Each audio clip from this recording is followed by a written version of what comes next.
Buen día. El objeto de esta clase es analizar los sujetos concursables. La doy a pedido del doctor Nunchenbas y la voy a dividir en partes para hacer más sencillo su envío digital. Yo tuve el honor de hablar a pedido también del doctor Jungen de la cesación de pagos, del presupuesto objetivo de la concursalidad, y esto vendría a completarse con esta charla porque es hablar en ella del presupuesto subjetivo. Nosotros ya vimos en esa charla precedente que aquello que llamamos derecho concursal es una técnica.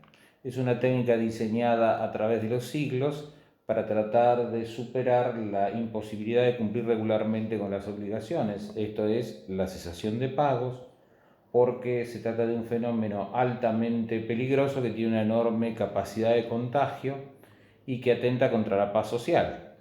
Los mecanismos de ejecución de obligaciones que tienen sentido absolutamente en un momento de bonanza o cuando los sujetos tienen un patrimonio suficiente para responder a sus obligaciones, se vuelve disfuncional cuando aparece la cesación de pagos. Ahora, desde acá estamos mirando una parte, eso que se llama el presupuesto objetivo, la cosa que debe ocurrir para que se active este sistema que llamamos derecho concursal. Al analizar los sujetos concursales, lo que vamos a analizar es a quiénes les ocurre esto y pueden emplear los medios que brinda la ley.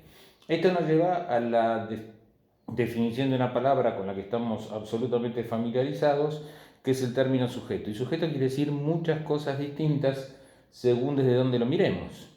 Si hacemos un análisis desde la lingüística, el sujeto es aquel que padece, o sea, el padeciente, o aquel que realiza, el agente, aquello que se predica de él. Pero esto no nos lleva a ningún lugar porque en esa definición el sujeto puede ser tanto una persona como una cosa, es decir, podemos predicar algo de uno u otro.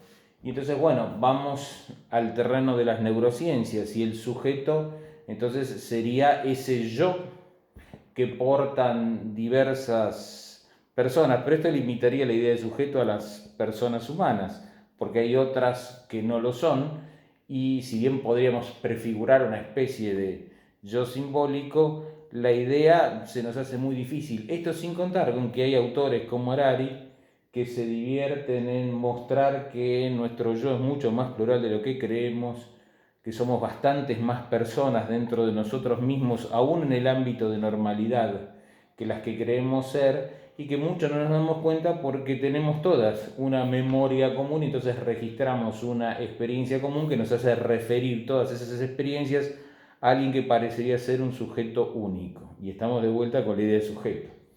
En el derecho, la idea de sujeto parece referirse a un ente, a algo que existe, que puede ser el referente de obligaciones y de derechos.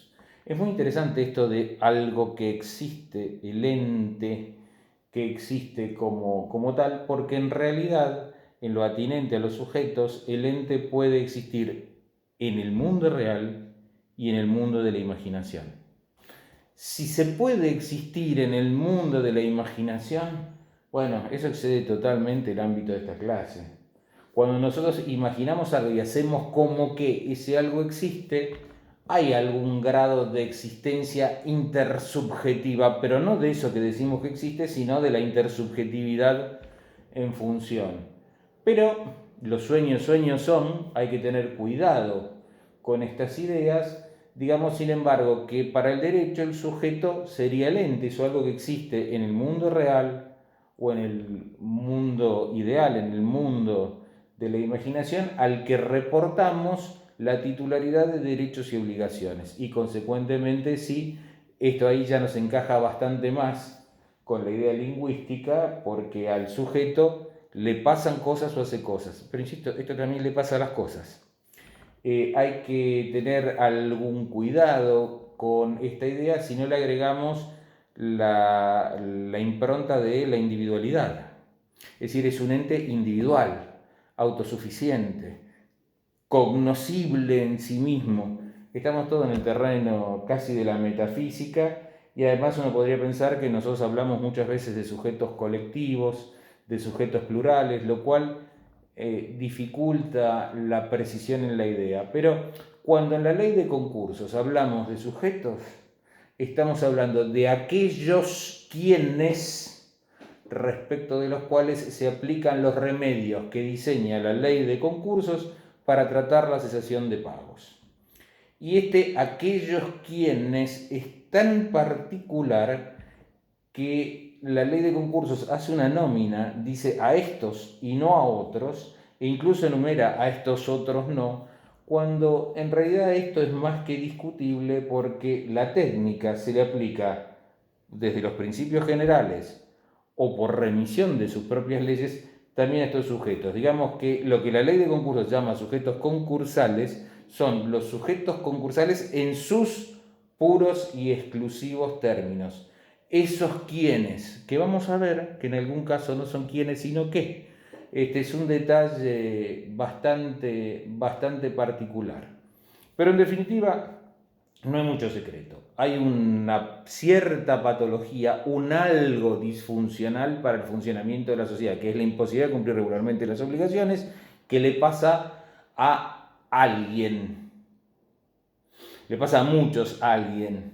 Algunos de esos alguien pueden recurrir a los mecanismos de la 24.522. Y al poder recurrir a los mecanismos de la 24.522 son lo que llamamos sujetos concursales. Y de eso es de lo que vamos a hablar en esta exposición. Hay que tener en cuenta que la ley lo define respecto de la totalidad de los remedios que ella provee. Básicamente la concursalidad, acuérdense, trabaja desde dos lugares muy diferentes. Uno es el rescate a través de convenios de mayorías de aquellos sujetos capaces de concitar que le vuelvan a dar crédito, que le vuelvan a creer sus acreedores y obtener modificaciones en el tiempo, en la especie, en la extensión de su pasivo, obtener que los jueces lo hagan más firme y más solemne por vía homologatoria, por considerar que no es abusivo ni en fraude a la ley,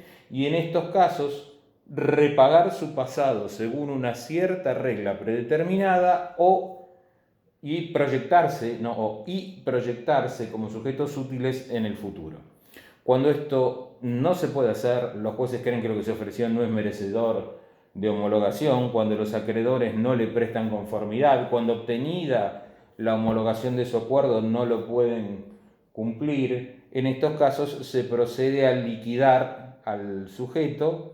Si es una persona jurídica, el liquidar es más fuerte, es liquidar definitivamente, se acabó. Si es una persona humana, es partir su patrimonio, hacer algo raro, es decir, pasa a tener esa persona dos patrimonios, uno histórico, que es aquel que queda afectado a la imposibilidad de pago, y uno nuevo que será el que lo acompañe en el resto de sus días. No podemos aceptar la idea de la liquidación, pues sería la muerte civil, algo inadmisible en una sociedad democrática. Entonces, cuando la ley nos dice quiénes son los sujetos concursales, nos dice quiénes son los sujetos que pueden, en principio, concursarse y quebrar.